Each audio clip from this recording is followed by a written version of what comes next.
Good evening, everybody. How are you on this beautiful Sabbath day, Sunday, February 20th? Today's February 20th. February 20th, yes. Yep. Let's wait a couple of seconds. Just let people get on. Yeah. Because we know there's probably thousands of people trying to get on right now. Millions. I think millions are going to be tuning in tonight. They know who our guests are. And so they've canceled the Oilers game. They've canceled everything. Hopefully more than just our parents will be watching tonight. So fingers crossed, you guys. Thanks for joining us, though. We really do appreciate it. For those of you who don't know us, my name is Kim, and this is my husband, Mike. And we are assistant directors of communications in the Gateway Stake, as well as Edmonton and surrounding area for the Church of Jesus Christ of Latter-day Saints. And that kind of is a bit of a mouthful. So what does that kind of mean, Mike? What is that position? So we are responsible for a couple of things. So one is putting certain posts up that help get to know members of the church a little bit better. Mm-hmm. And then, our hope is that people share that with their friends on their Facebook or Instagram or wherever this is being held. Mm-hmm. And another really important aspect of our calling is interfaith relations. And so, as some of you might have saw last week, we did an interview with Catholic Social Services with Just Serve and the connection between the two. Mm-hmm. And so, it's a very fulfilling calling, and we're very honored to do this and to be able to interview amazing people like President Baldry and his wife. And so, Absolutely. Yeah, we're very excited to have this calling. And if maybe you don't know what a calling is, just to explain to you, it's just a position we hold within our church that is all volunteer.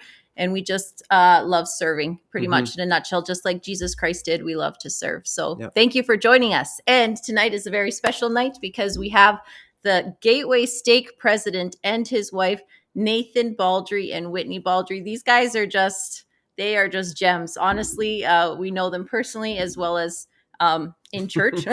So they're great. We can't wait for you guys to meet them. Before we bring them on, though, we just want to let you know, feel free to put in the comments, put any questions you may have for them, or even just let us know where you're watching from, maybe what ward you're a member of. We love to make these more interactive so you feel like you get to personally get to know them as well. Yep. Mm-hmm. All right, so let's bring them on. Sounds good. Drum roll, please. Here comes. There they are. Thank you for being here, you guys. We really appreciate it. Thanks for having us. Yeah. Excited. Yeah, I can tell. You guys are just You can tell we're pros at doing We're really good. No, you guys are great. Let's start off by kind of lightening the mood. We love getting to know people just more on a personal level before we ask them all the other questions. But we are going to ask you guys, tell us how you two met. I think it's always interesting to know how the stake president met his wife back in the day. So how did you guys meet? Back in the day. Who do you want to go first? Let's go with you, President Baldry. Sure. Perfect. So I was up here going to school, and I actually was roommates with Mike, and so we lived together. I've known Mike now for, I think I was thinking about this the other day, about 18 or 19 years I've known Mike. So I actually, I know, super old. Turned 40 a couple of weeks ago. So I know life is on the downturn now. Yeah, it's all downhill now. But I actually knew Whitney's family. Her dad and my dad grew up together. They went to junior high and high school together, and so I knew of her. But she was a few years younger, and so if I had met her when I got home from my mission, it would have probably been against the law for me to take her on a date. So luckily, things worked out the way they did, and we ended up going on our very first date to Bishop's Ball, I think. Yeah. We were both in the YSA at the same time here while we were both going to school, and I asked her. I'm trying to think. Well, how did I ask you? You had a picture of you inside a balloon. Right, and you popped the balloon. Yeah.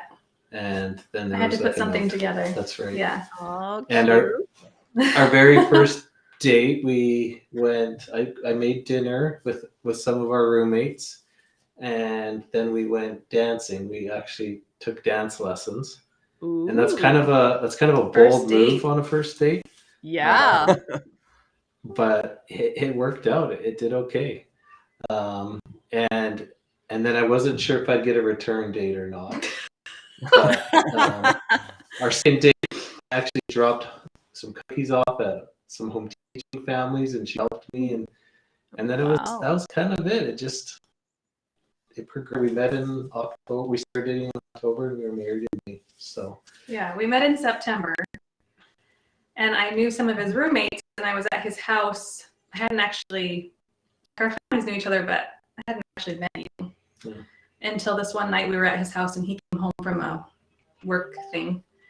And Nate's like, well, you're better now, but you're super quiet. And so he didn't say much and was just like really quiet, like especially in a group setting. And so when he asked me to Bishop's Ball, I was like, oh man, this is going to be so painful. I didn't know how easy it would be to talk to him. But what happened is he came to get me, and he was with his roommates, and he was driving an FJ Cruiser, which didn't suit his personality to me. And then he was like singing rap music in the car. And I'm like, wait a minute, this is not who I thought I was going on a date with.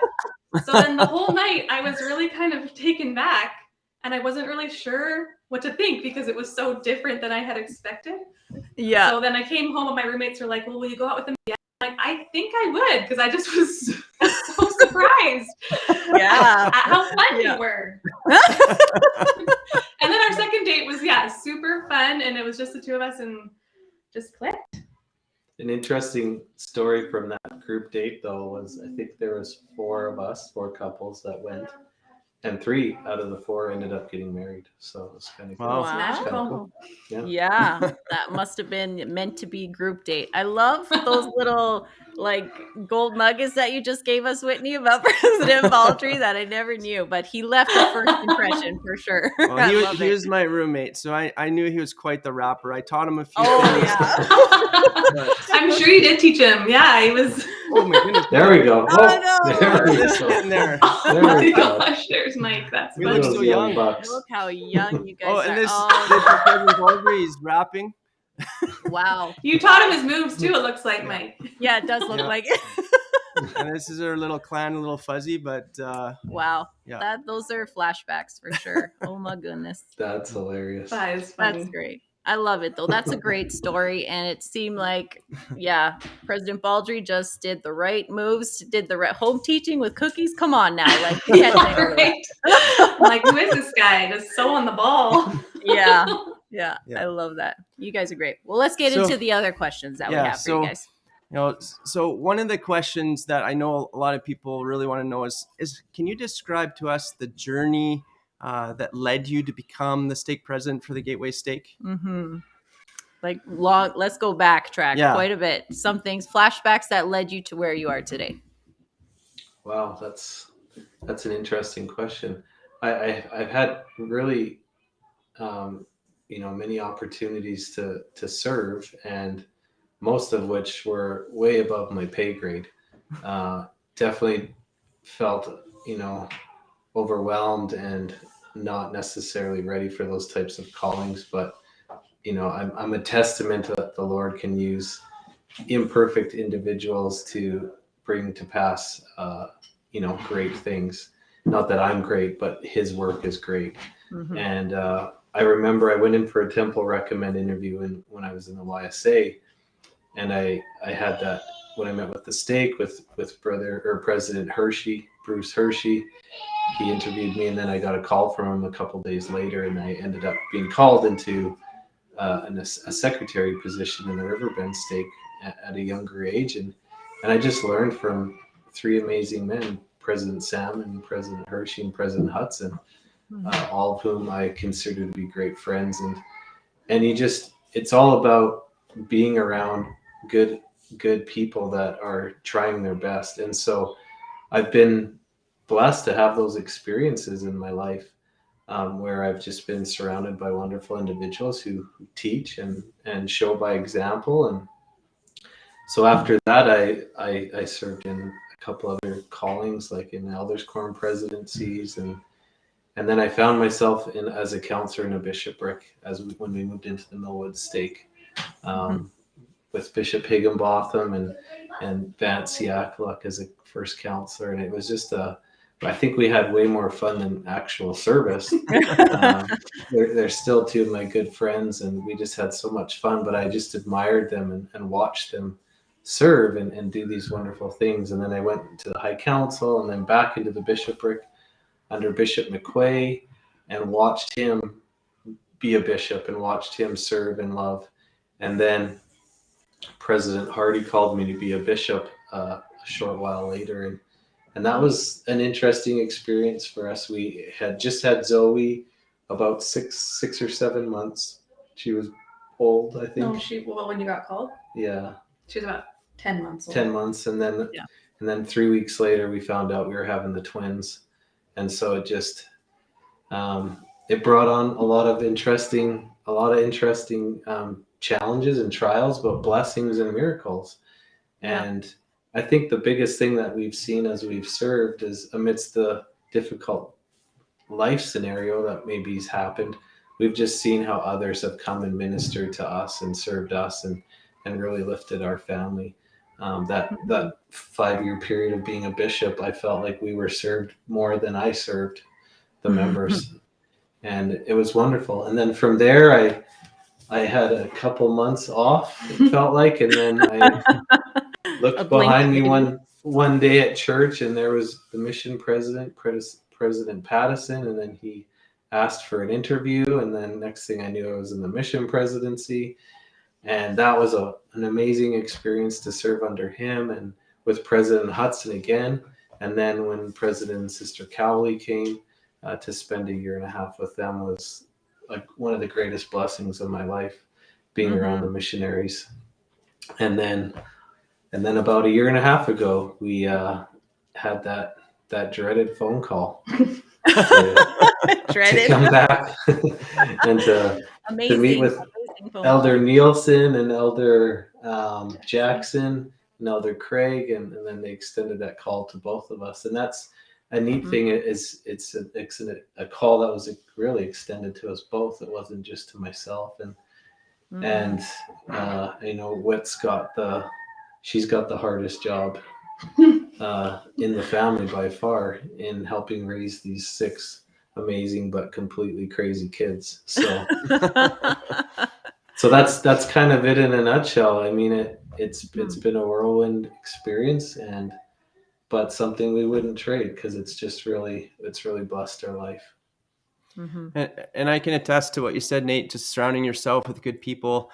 I joined the church when I was 25, and I was very fortunate to have President Baldry as one of my roommates. And I used to always say, I don't know if President Baldry remembers this, but I used to always say to myself and to him, "You're going to be an apostle one day, Nathan. I know you're going to be an apostle one day." And you know what? That's like next on your list. and I'm not perfect by any means, far from perfect. But having people like Nathan and our other roommates has really helped me. I've been in the church for 17 years now. So 17 years. So aging myself here. But that first year is really tough. But with President Baldry's example and my other roommates' example, oh my goodness, it was a lot easier than it would have been. And I still do the things that I saw them do as single people in our household. And so I do that with my family, and not listen to certain music on the Sabbath, or try to stay in my suits during the Sabbath, just little things like that.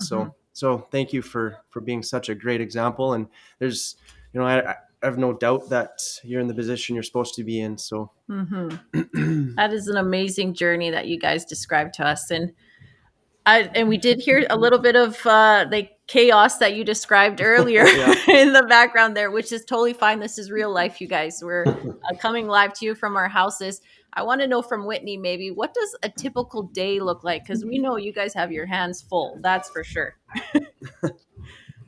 Yeah, we do. Well, life here has kind of changed a bit, especially since COVID, because Nathan started working from home. Mm-hmm. And at first I wondered how that was going to work. But it ended up being such a huge blessing because we have, well, she's 14 months old now, our youngest. Uh-huh. But because he was here, I could run out and run errands with just one kid in the mornings while everyone else was at school while she napped, and he could just listen for her.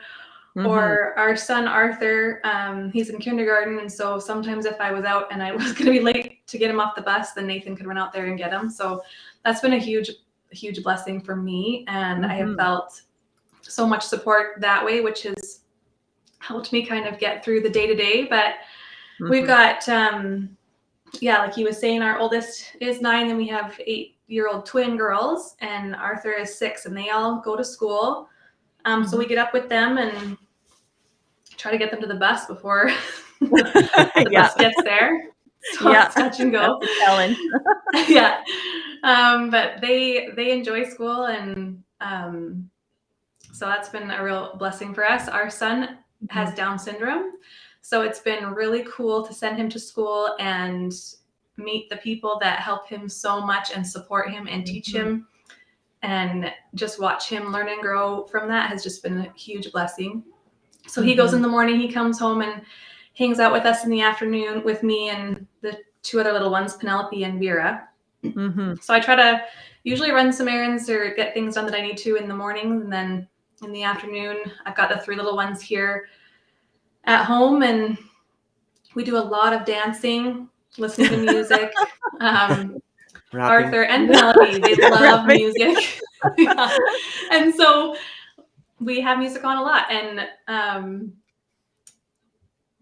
we just kind of play and try to help Arthur learn some new skills. And then our girls get home, and honestly, all our kids were born in 8.5 years, 6 and 8.5 years, and so I just in self-preservation didn't really put them in a lot of after-school stuff. My headphone just fell out.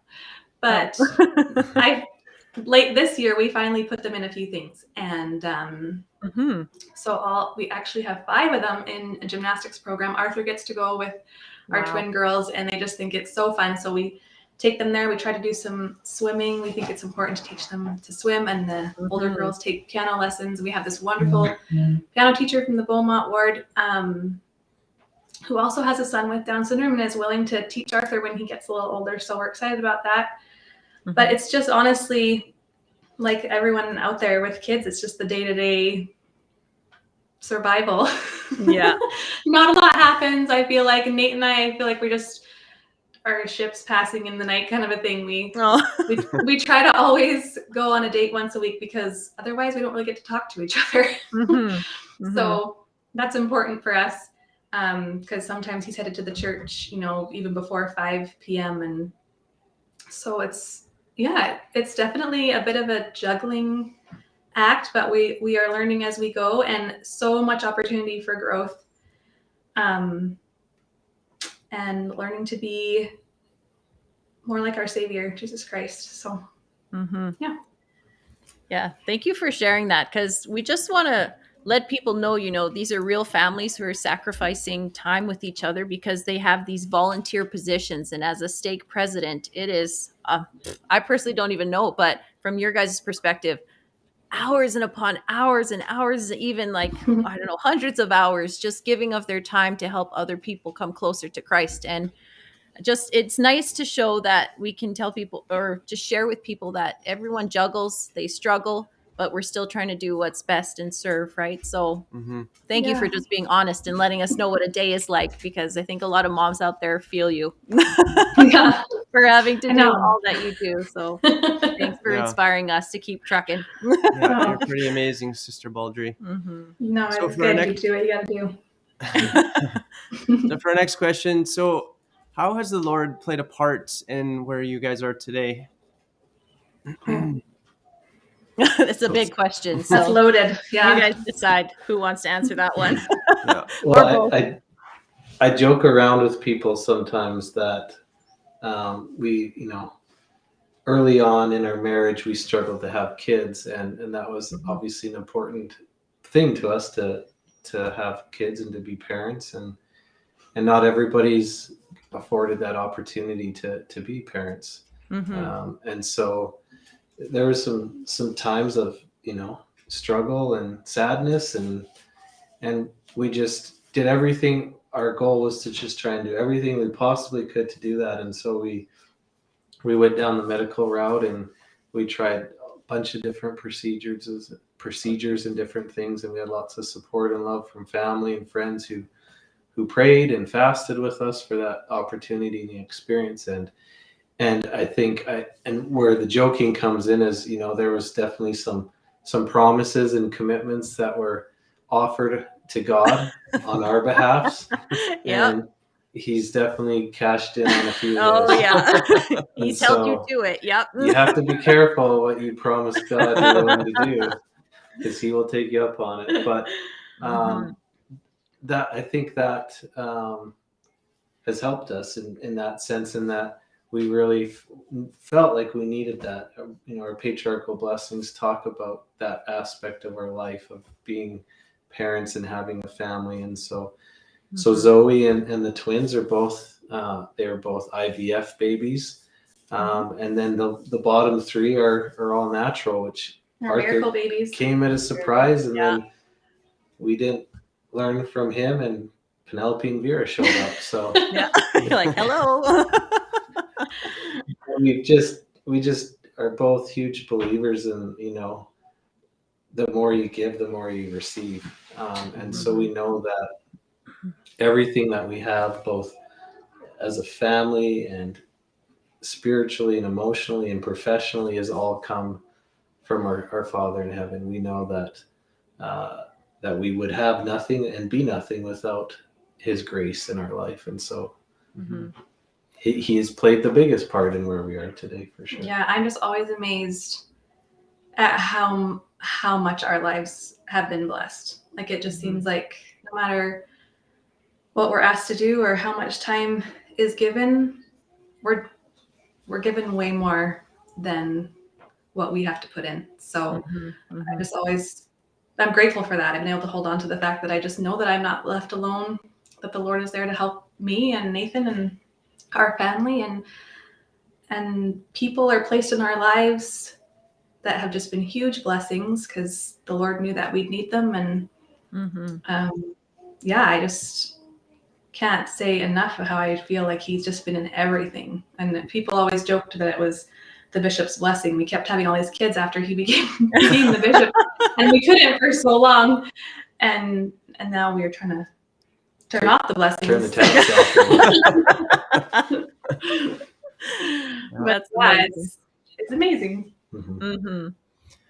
You guys are like the prime example of that that saying, faith precedes the miracle, right? Like I knew Nathan before, and a little bit I got to know Whitney after, and that's just knowing both of you, that you guys live by that, right? And you can tell by what's happened in your life, all the miracles, and so I that's my favorite story, President Baldry, is when you promised the Lord that you would do anything, just help us have kids. And then the next thing you know, you're a bishop at what, 29, or I can't, what age were you or something? Very young. 31. Yeah. So. And then the kids just kept on coming. Yeah. They just too close together. It just seemed like. But they're going to be so tight now. They're going to be so tight growing up. It's going to be amazing. They better be. Yeah. They better be. All that sacrifice, they better be now. The next question that we have for you, since you have so many kids, what's something that you want them to remember you to by? We've tried early on to be very intentional with them as to why we do what we do. I think it's important that our kids know it's not, oh, dad has to leave again, or you're never at this, or you're never at that, or you don't spend time with me. And same with Whit in her service and in her callings. And she comes to as many things as she can with me. but we try to really involve them and make a point of making sure they know why we're going, what the purpose is, and that we're not going to get away from them. We're going to actually help others, which will in turn help them. And so I hope that for them, I hope that they remember the blessings that they received during these years, and I hope they also remember the lives and the relationships that we were able to create with others, because that's shit. In my mind, service is just an extension of love to Heavenly Father's children, as He would do if He were here. And so that's my most favorite part of serving is the relationships part of gaining more friends and having lifelong lasting relationships. So I hope that they can also have those too as they come. Zoe comes with me lots. She comes to firesides and meetings, and She wants to go sit at the church while he's in meetings and just sit outside the door. Like, what 9-year-old wants to? I keep telling her, I'm like, it's going to be boring. No, I want to go. And he's so good, he lets her come. So That's great. she just takes a book and sits outside, but she wants to be a part of it. It's good. I like how you said that, though, President Baldry, that really it comes down to attitude, what you want to pass on to your kids. What kind of attitude are you providing them, being the example to them when you're serving in your callings, whether it be whatever calling you're in and how much time it takes you away. How do you want your kids to remember how you're serving? And that comes down to that intentional parenting, right? What do you want to pass on to them? So thank you for that. That's great advice. I really like that. Yeah. Okay. Our last question we want to ask you today is, so what are some future goals that you guys hope to accomplish in the up and coming future for your family? Survive raising 6 kids. That's probably the number one. I know. Right now, my goals seem like they're so short term. It's like, get everyone into school. Yes. No, that's important. That's important. Yeah, I don't know. For me, I find my life right now is just my children, and so a lot of my goals revolve around them. A lot for me, it weighs on me about my son and getting him the support that he needs, and giving him all the opportunities to learn and grow and live a full life. And so I find right now, like, my day-to-day is focused on teaching him how to speak and toilet train and all the things that are just a little bit harder for him. But yeah, I guess in terms for our family, kindness is probably something we really focus on. There's too much unkindness in the world.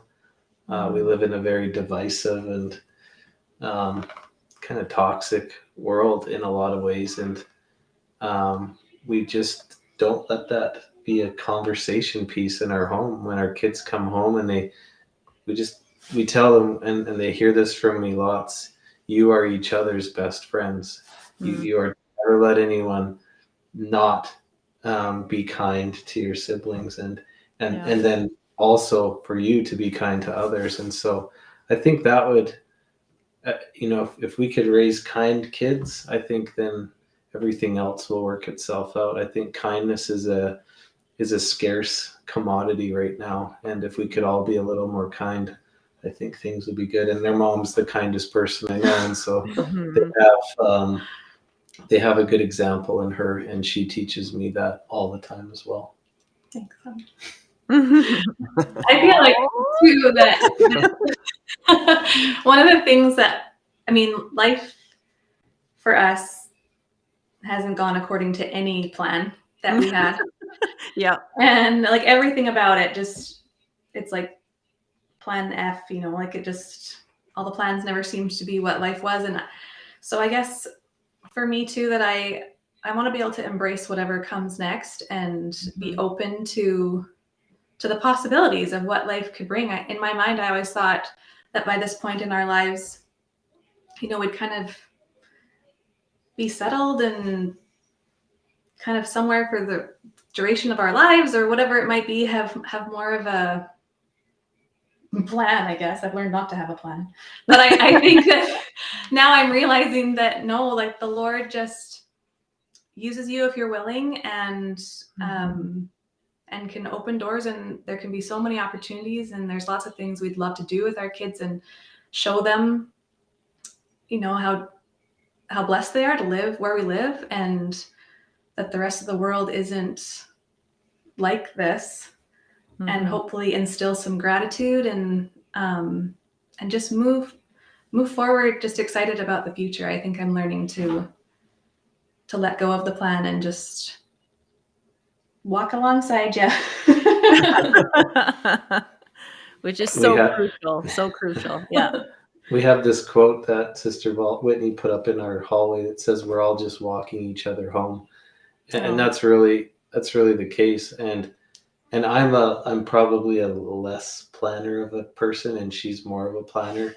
Yeah. And so but it's been good. We have to be able to hit the curveball just as much as we have to be able to hit the fastball. And so it's been fun. It's been fun to learn how to be patient with each other in life and all the weird stuff that gets thrown at you. So it's hard. Don't get us wrong. Yeah. It's hard. It's hard to navigate life. No matter where you are and no matter what you're being asked to give, it's just, I'm learning too that it's just constant. It's constant having to adapt and learning how to be more like Jesus Christ. Everything that the Lord puts in our lives, I think, is just there to stretch us more and more. And every time our situation changes with callings or with work or whatever it might be, I can just feel that we're always being pushed a little bit farther, most times past your comfort zone. But I guess when it's not hard, you don't learn and grow, right? So yeah. So it's good, but I just want to, it's not all roses all the time. It's work. Life is work. It's wonderful and it's fun, but it's work. Absolutely. Yeah, I couldn't agree more. I think it was President Monson, a prophet of the Church of Jesus Christ of Latter-day Saints. He mentioned once that if you're not struggling and going uphill, that means you're not living life or you're not doing something right? Because it seems like in society today, every time you're trying to stand up for something that is good, you're going to have opposition. You're going to have people who are shooting against you, not believing what you're saying. And so life in general, to have a good, wholesome family and to be together and raising your kids as best as you can, it's hard. It's not easy. Yeah. I don't think it's going to be served to you on a silver platter. So that's what for things like where we get to talk to people and actually just the real side of life. And so they know that we struggle too, even though we hold these callings, we try to serve as best as we can. There's struggles. There's things that we need to do to push through too. But like you mentioned, with the help of our Savior, we can do anything. And I think that what buoys us up to be able to get through those things. Yeah, thank you guys so much for your time. I know you are both very busy people, and we don't want to keep you any longer. So if anyone has any questions, we probably don't have time tonight to address them. But if you have any questions, don't be afraid to put them in the comment section. If you watch this later, put them in. I know President Baldry and Sister Baldry will have no problem answering them. At their, even if they come to us and we can answer them for them. But yeah, thank you guys so much. You guys are amazing people. You're a great example to all of us, and especially to the Gateway Stake. And we're very grateful to have both of you in our stake, and leading us and being that example that we all need in our stake. So thank you. And thank you for watching. We really appreciate that you guys took the time out of your Sunday evening to tune in and watch this interview. We hope that we provided some value and most importantly, be able to just strengthen your testimony a little bit more. And thank you again, President Baldry and Sister Baldry. We love you. You guys are so awesome. So thank you for taking the time to do this. Thanks for having us. Love you guys are great. too. Awesome. Okay. Have a good night, everybody. Thanks for joining us. Yeah. We're going to end the stream, but stay with us, the Baldrys, please. Okay.